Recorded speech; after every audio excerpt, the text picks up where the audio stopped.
Junguiando, o podcast do Instituto de Psicologia Junguiana Rio Preto, trazendo reflexões sobre o cotidiano a partir de diálogos e informações. Eu sou a Daniele Fumagalli. Eu sou a Maiara Suguaia. E eu sou Patrícia Lopes. Somos psicólogas junguianas e neste podcast vamos falar sobre psicologia, literatura, sobre a vida e o que mais acharmos que devemos falar. Bem-vindas, bem-vindos. Esse é o nosso 6º episódio do podcast Junguiando. E hoje nós vamos continuar falando sobre o Jung, o fundador da psicologia analítica. E para continuar pautando nossa conversa, né, trazendo conteúdo e referência, a gente tem como a bibliografia que ajuda a gente a conhecer um pouco mais sobre ele, o seu livro de memórias, né, a biografia dele, que se chama Memórias, Sonhos e Reflexões, que é a nossa dica de leitura, inclusive. Não deixem de conhecer, é um livro bastante interessante se você gosta de ler sobre biografias. Hoje nós vamos retomar um pouco do que a gente conversou na semana passada, no último episódio da semana passada, em que ele estava começando a carreira psiquiátrica e já tinha entrado em contato com algumas leituras, né, do Freud. Bom, então vamos falar um pouquinho dessa relação dele com o Freud. Os complexos que o Jung estudava na época, e fazendo os testes, associações com os pacientes dele, ele tinha ali seus 25 anos, estava estudando, pesquisando com seus pacientes e começa a ler a interpretação dos sonhos do Freud. E ele achou muito interessante aquele livro, mas ele percebe que naquele momento ele ainda não conseguia absorver tudo que estava ali naquele livro. E 3 anos depois, em 1903, que ele resolve voltar para esse livro e ter um outro olhar. E ele percebe que o Freud traz aí o conceito de recalque nesse livro, que tinha muita coisa a ver e associada, relacionada com os complexos que o Jung começou a descobrir também. Então ele começou a pensar em, vou começar a conversar com essa pessoa, né? Quem é esse Freud? Vamos trocar, né, informações com ele, eu quero entender um pouco mais. E pensou também em publicar esses assuntos, né, sobre os complexos, sobre o que ele entende sobre esse conceito. Mas, para isso, ele precisaria, ou não, dar os créditos para o Freud. Ele ficou um tempo nessa dúvida do que fazer, dar ou não os créditos para o Freud, já que eles falavam de coisas muito parecidas, né? Só que o Freud, nessa época, tinha uma má fama na academia. E aí o Jung ficou um pouco sem saber o que fazer. Apesar de ter lido, né, o Jung, o Freud, e saber que ele era uma pessoa muito famosa na época, ele ficou nessa dúvida. E até chegou na época a receber algumas ameaças de professores alemães que falaram para ele: ou você escolhe, se você publicar, você não vai poder mais participar da carreira acadêmica, ou você não cita ele, porque ele era mal visto e ficaria muito ruim, né, para o Jung nessa época citar Freud nos seus artigos, nas suas pesquisas. Associar as ideias dele com as ideias do Freud, porque era isso que ele ia fazer, né? Sim. Associar as ideias dele com as ideias do Freud, e era se associar com alguém que tinha uma fama ruim. Sim. As pessoas falavam do Freud, mas Sim. falavam nos corredores dos congressos e não nas plenárias. E isso era algo que ele estava levando em consideração. Bom, vou me associar às ideias dele ou não? Aí ele pensou, bom, não vai ser interessante eu construir as minhas ideias em cima de uma mentira. Eu sei que ele pensa assim, então preciso dizer que eu sei que ele pensa assim. E colocar as ideias dele também como uma citação. Sim, foi uma situação bem complexa. Imagino eu no lugar dele, ele ficaria muito confusa do que fazer, né? O que eu vou fazer, o que eu vou escolher, minha carreira acadêmica ou...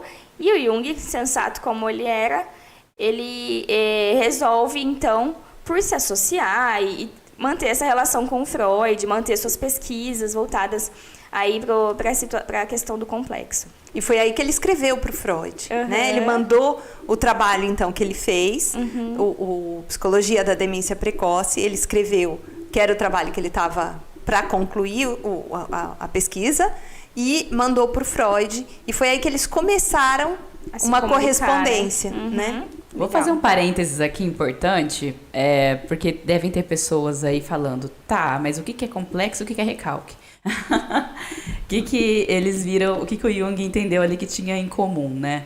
Vamos lembrar aqui, né? No episódio anterior a gente falou muito de como eles enxergavam a doença psiquiátrica como uma condição praticamente incurável, né?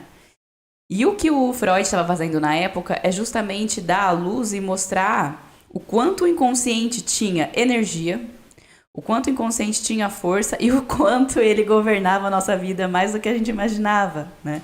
Quando ele fala do conteúdo recalcado, são aqueles conteúdos que por algum motivo ficaram recalcados, né? Foram colocados aí no inconsciente, né? Então, Freud olhava, assim, essa força do inconsciente como se fosse um arcabouço de conteúdos que ou eram muito desagradáveis, né? Causavam traumas, então eles ficavam recalcados, né? Mais ou menos essa, assim, a grosso modo, era a visão do Freud. O complexo junguiano, né? Lembra? Ele estava fazendo o teste de associação e ele percebia que algumas palavras ali traziam algumas repetições, algumas reações, né? E aí ele percebe que essas reações emocionais, né? Essas cargas afetivas, ele chama isso de complexo emocional, né? Complexo afetivo, lá no começo da carreira. Então, o que seriam o que o Jung chegou, né? Ele chegou à conclusão de que existiam ali conteúdos emocionais com cargas e conteúdos próprios no inconsciente. E essas cargas afetivas foi que ele chamou de complexo, né? E aí a gente vai ter complexo tantos quantos existem situações na vida do ser humano, né? A gente vai falar muito de complexo paterno, porque, né, temos a relação aí com a ideia de pai, né, com o arquétipo de pai e com o nosso próprio pai. Complexo materno, complexo de superioridade, complexo de inferioridade, enfim, 1001 complexos aí a gente tem, né, na nossa vida. E a gente percebe muito, né? E eu sempre brinco que toda vez que a gente fala, eu não sei onde eu estava com a cabeça, eu estava fora de mim, pode ter certeza que essa situação, algum complexo tomou conta aí de você, né? São algumas justificativas dadas quando a gente perde controle, age de uma forma inesperada para o nosso padrão comportamental, né? Esses fenômenos se relacionam com a psique humana porque é exatamente isso, é quando um complexo é constelado, né? Ou seja, esse complexo é ativado, né? Ele toma uma força aí. Então, isso é complexo e por isso que Jung e Freud, então, entendiam que a gente era muito mais governado pelo nosso inconsciente do que a gente podia imaginar. Então, foi esse ponto de convergência que eles encontraram. E é muito interessante a gente notar que, diferente do que algumas vezes a gente pensa, né? O Freud foi professor do Jung, o Jung foi discípulo do Freud. Não, a gente consegue ver então que eles já tinham carreiras, né? Claro que o Freud, sendo 20 anos mais velho, tinha já uma carreira estabelecida, mas o Jung tinha pesquisa própria, ele já estava desenvolvendo as próprias ideias e houve uma convergência, né? Eles se encontraram por ter ideias que se complementavam, que eram parecidas e, claro, Jung aprendeu muito com Freud, porque o Freud já tinha muito mais experiência que ele. Sim, e a gente ouve falar bastante, né, isso, assim, quem não conhece muito Jung, Jung é o discípulo de Freud. Então, é uma coisa que a gente escuta bastante e que não tem nada a ver. É importante ficar bem claro isso. Voltando para a relação deles, Freud tem uma situação que ele convida o Jung para visitar ele em Viena em 1907. E ele vai, e eles ficam 13 horas, imagina, gente, 13 horas. É mais da metade de um dia conversando sem parar. Eles tinham muita coisa para botar ali, muito papo para conversar, porque olha que 13 horas é muita coisa. E provavelmente ali muita coisa surgiu, muita coisa foi discutida, muita informação trocada, que eles concordavam, né? E depois Jung até relata que para ele, nas memórias, que para ele Freud era a pessoa mais importante que ele já tinha conhecido pessoalmente. Mais famosa, mais relevante, né? Devia ser assim, assustadora. Uma celebridade. Celebridade. E o Jung ficou muito impressionado, né, quando conheceu Freud, nessa relação deles com a inteligência, com um homem notável que o Freud era, né, porque ele tinha um ponto de vista sobre várias coisas, sobre tudo, vários aspectos da vida humana. Mas, que nem a Mayara falou, eles tinham um ponto de convergência, a questão do inconsciente, outras questões que eles pensavam em comum. Mas Jung percebeu que alguns aspectos ali já não tinham tanta coisa em comum como antes até então tinha. Quando o Jung continua ali nas suas pesquisas, continua chegando em outras conclusões, ele percebe que, para ele, a energia, o inconsciente e outras coisas mais que ele vai estudando não tem uma relação somente com a questão sexual, né? Vai para um pouco mais além disso. E aí é onde eles começam ali a se desentender um pouquinho. Na verdade, Jung desde o começo já percebeu, né, que a libido, para ele, tinha outras abrangências, né? Era energia de vida, não só energia sexual, né? Isso desde que antes de conhecer o Freud. Então, esse era o ponto que pegava. Se a gente lê ali nas memórias, ele fala, aquilo fazia muito sentido. Mas não parecia ser sempre que a questão sexual fosse o problema. Algumas vezes era uma questão de relacionamento social, às vezes era alguma situação trágica durante a vida, às vezes uma questão de poder, de status que entrava na frente e trazia problemas. Então, parecia fazer sentido, mas não ser a única explicação. Quando ele se encontra com Freud, ele questiona isso e o Freud argumenta. Então, ele vai diretamente à fonte tentar entender por que o Freud pensava assim. E é interessante que ele fala, apesar da argumentação do Freud, ele falava disso apaixonadamente, não fiquei convencido, porque não me parecia que era a única saída. Tanto que chama a atenção para o Jung o quanto que o Freud falava disso com uma devoção, como se isso não pudesse ser questionado de forma alguma. Então, a impressão que ele tem ao longo do tempo é que o Freud abandonou a ideia religiosa, ele deixava muito claro que ele era arreligioso, mas que ele trocou, era como se ele tivesse trocado a figura de Deus, que deveria ser aceita de uma maneira dogmática, para a ideia da teoria sexual, que ele também dizia que era um dogma, que não podia ser questionado, que não devia ser tirado da importância que ele dava. E isso deixou Jung com o pé atrás. Ainda mais ele, né? Que é tão curioso, que questionava tudo, né? Que observava cada detalhe das coisas. Então, foi um ponto que sempre incomodou. Mas ele falava, eu sou inexperiente. Eu sou muito jovem, porque foi esse, inclusive, o argumento que o Freud usou. Ele fala, você pensa assim porque você ainda é inexperiente. Ele falava, tem razão, né? Eu sou inexperiente. Então, Sou uma pessoa celebridade, está falando, quem sou eu? Deixa eu baixar a bola. E ele ficou acompanhando, então, tentando absorver mais conhecimento e experiência para ver, então, se ele conseguia entender esse ponto de vista do Freud. Mas isso sempre foi uma questão. Chamava a atenção do Jung o quanto que o Freud tinha uma reação de negação para algumas coisas, né? Ele não podia se questionar a questão sexual, ele tinha uma reação dogmática em relação a isso. E ele tinha, sempre que eles conversavam, a tendência a interpretar os sonhos do Jung como se o Jung tivesse uma tendência a inconscientemente querer a morte do Freud. Isso aconteceu em alguns sonhos que o Jung teve e que o Freud interpretou assim. Ele começou a ficar com receio porque ele não entendia que aquilo fazia algum sentido para ele. Ele não tinha nenhum desejo de que o Freud morresse ou que ele saísse da sua vida, porque ele era uma pessoa com quem ele aprendia muito, com quem ele via a possibilidade de pesquisas novas, de abrir novos horizontes. Então, não fazia muito sentido.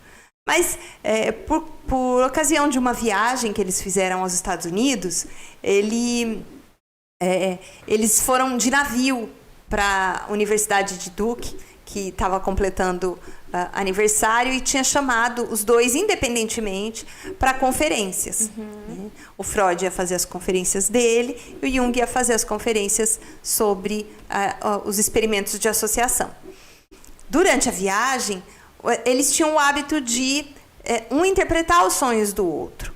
E o Freud, em algum momento, contou um sonho para o Jung, ele fez uma interpretação superficial, assim, comentou algumas coisas, e falou que talvez ele pudesse falar mais se o Freud desse alguns detalhes que tinham a ver com a vida pessoal. E o Freud se negou, ele disse, não posso arriscar a minha autoridade. E isso foi outro ponto importante na relação deles, né? Então, a partir do momento que ele diz isso, não posso arriscar a minha autoridade, o Jung diz, ali ele perdeu a autoridade. Então, se ele não pode colocar a verdade acima da relação que ele tem de poder e autoridade, então ele não tem essa autoridade toda sobre mim, né? Não dá para eu acreditar nisso. Então ele começou a questionar por que ele não poderia se colocar diante da própria teoria que ele estava escrevendo, que ele não podia se colocar diante da própria técnica que eles estavam desenvolvendo. Isso, então, chamou muito a atenção do Jung. Ele até fala, né, que era muito triste que o pai da psicanálise não podia ter ninguém para tratar da sua própria neurose, né?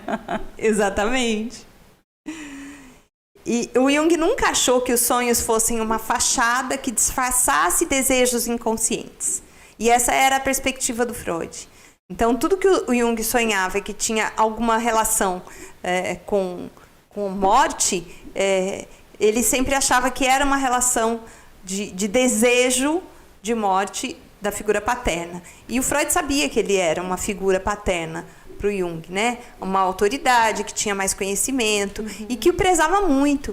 Ele tinha no Jung o seu sucessor. Ele acreditava firmemente que o Jung o sucederia na psicanálise e ia defender as suas ideias. E o Jung sempre soube intimamente que ele não ia poder fazer esse papel, porque ele não ia defender as ideias do Freud como o Freud queria. Ele tinha as suas reservas em relação a algumas questões. Por exemplo, a questão sexual e a questão do incesto, né? O Freud fala da questão do complexo de Édipo. Então, ele achava que isso não era algo literal, não era um desejo literal, mas um desejo simbólico, como em todas as mitologias aparecia, né? Então, que aquilo representava algo simbólico da psique humana. E o Freud se negava a acreditar nisso, ele dizia que não era simbólico. Assim como outras questões que tinham relação com a libido, que o Jung depois passa a chamar de energia psíquica, né? Porque libido ficou com uma conotação muito sexual, então ele chama Até de energia hoje, né? psíquica. Até hoje, né? E aí a energia psíquica, que é a mesma coisa que libido, é a nossa energia que tem a ver com a vida, com a vontade, com os nossos desejos, que não são apenas sexuais, né? A gente tem a necessidade do alimento, a fome, a necessidade do contato social, das relações, do afeto, o desejo pelo conhecimento, pelo crescimento, pelo poder, pela vivência cotidiana do crescimento, né? do alcançar novos horizontes. Então, o Jung via tudo isso de uma maneira mais simbólica. E para ele era muito complicado que o Freud não percebesse que as coisas poderiam se ampliar um pouco. É interessante a gente pensar, né? E a gente já falou aqui desde o início da vida do Jung, do contexto em que ele foi criado, um pouco a gente falou da mãe dele também. É interessante a gente observar como tudo isso ajudou que ele chegasse nesse ponto, né? Sim. Porque tanto contato com a religião, com tudo que era natural, é muito fácil a gente entender como que tudo que era simbólico para ele tinha uma conotação muito, muito importante. Então, o complexo de Édipo, né, o mito de Édipo, para ele era muito mais sobre uma visão simbólica do que o literal, né? Que sempre o filho quer matar o pai e ficar com a mãe. Não tinha esse contexto tão literal, como a Dani comentou, né? E a gente vai ver, para quem conhece mitologia, a gente vai ver esse medo que o Freud tinha, né? Do parricídio. A gente vê repetindo entre Urano e Cronos, depois entre Cronos e Zeus, e por aí vai, né? É uma história muito comum em qualquer mitologia, né? Bom, e aí continuando esse momento difícil aí, né, da carreira do Jung, ele vinha cada vez mais evidente o quanto em algum momento aquelas ideias ali que ele intimamente já vinha construindo e cada vez tendo mais certeza, né, conforme ele ia desenvolvendo a teoria dele, ele sabia que em algum momento os caminhos deles iam se dividir, né? E aí até é bacana que ele conversa com a Emma, né, com a esposa dele. Porque ele estava nessa época escrevendo, né, um livro. Que depois foi intitulado, ele intitulou de Metamorfoses e Símbolos da Libido. Isso. Né? Hoje em dia, esse livro é editado como Símbolos da Transformação. Hoje em dia é um livro, inclusive, que o pessoal fala que é um dos mais importantes da gente ler, assim, né? Porque tem muita coisa da teoria ali já condensada. E aí ele conversando com a Emma, ele falou, né, que sabia que isso, em algum momento, esses pensamentos dele, essa divergência, iriam custar a amizade dele com o Freud. E que se ele deveria continuar escrevendo o livro, né, Os Símbolos da Transformação. Ele até fala que ele ficou 2 meses sem conseguir escrever. Né, bloqueio, né? Um bloqueio criativo ali. Mas enfim, não só criativo, né? Mas que ele ficou 2 meses sem conseguir escrever o livro. Ele conta isso na autobiografia, nas memórias. E aí, depois de muito pensar, ele decide continuar, né? Porque ele fala, entre ser fiel ao meu pensamento e a relação com Freud, ele decide o primeiro. Assim como lá atrás ele decidiu ser fiel a dar o crédito, né? E compartilhar que existia uma convergência entre as ideias dele e Freud, a custo de perder a carreira acadêmica dele, ele também decidiu, nesse momento, ser fiel ao pensamento dele, né? Ele foi coerente, né? Sim. E aí, claro, né, a Emma falou, não, mas o Freud é uma pessoa muito inteligente, culta, ele vai aceitar, né, que você tem outra opinião, querido. Mas o Jung já conhecia bem, né, esse perfil mais dogmático do Freud, né? E, de fato, né, ele tinha razão, ele tinha esse receio e não era à toa. Isso custou, sim, a relação deles, né? E não só isso, mas o apoio de todos os colegas da sociedade psicanalítica, né? Que passaram, inclusive, a taxá-lo de místico. Aqui vem muito da fama, né, do Jung, porque ele não vai estudar os fenômenos ali da época que eles estavam estudando pela visão positivista, né? Que era o que o Freud usava muito. Ele vai estudar da maneira que ele quer, né? E é por isso que começam a taxá-lo aqui de místico. E baseado muito na filosofia que era a base da sua formação. Sim. Que era uma filosofia que não era a mesma que baseava a perspectiva do Freud, que era positivista. Né? Sim. E acho que, de alguma forma, isso libertou depois ele, né? Para todos os experimentos que ele fez. Sim. E para as viagens, para a abordagem que ele estuda das filosofias orientais, enfim. E aí é legal a gente falar até, né, que apesar dele ter rompido ali com Freud nessa época, ele sempre considerou, né, Freud como uma pessoa extremamente inteligente e que ajudou muito a entender, né? Ele reconhece totalmente assim a contribuição que Freud trouxe, principalmente aí para a compreensão que a gente teve da psique humana. Mas ele ficou muito magoado com o rompimento, né? Porque não era ele que queria romper, ele queria manter as suas ideias, né? O direito de expor as suas ideias, mas ele não queria romper. E dá para a gente imaginar a repercussão disso, porque o Jung, nessa época, tinha sido, inclusive, a pedido do Freud, eleito o presidente da Sociedade Psicanalítica Internacional. Então, ele tinha esse papel. E ele, ainda como presidente, ele foi colocado de lado, né? Então, depois ele saiu do cargo. Mas todos olharam com maus olhos para aquilo que ele escreveu, porque diferenciava da maneira como a psicanálise estava caminhando. Mas foi curioso que ele diz aqui na biografia dele, curiosamente, eu fui o único que continuou a desenvolver o pensamento daquilo que o Freud considerava mais importante, né? Que era a questão dos conteúdos arcaicos e da sexualidade. Então, ele deu à sexualidade o peso que ela deve ter, num aspecto que é muito simbólico também, não só biológico, também importante no aspecto biológico, mas significativo no aspecto simbólico, quando ele escreve Psicologia da Transferência, né? Ou seus estudos sobre alquimia, e a questão dos conteúdos arcaicos, que depois ele vai trazer, então, o conceito de arquétipo, de inconsciente coletivo, né? O próprio conceito de símbolo, que é a base do inconsciente coletivo. Ele, sim, deu prosseguimento ao legado do Freud, mas à sua própria maneira, dentro daquilo que ele acreditava e que ele pensava. Vamos analisar, como psicólogas que somos, a relação deles.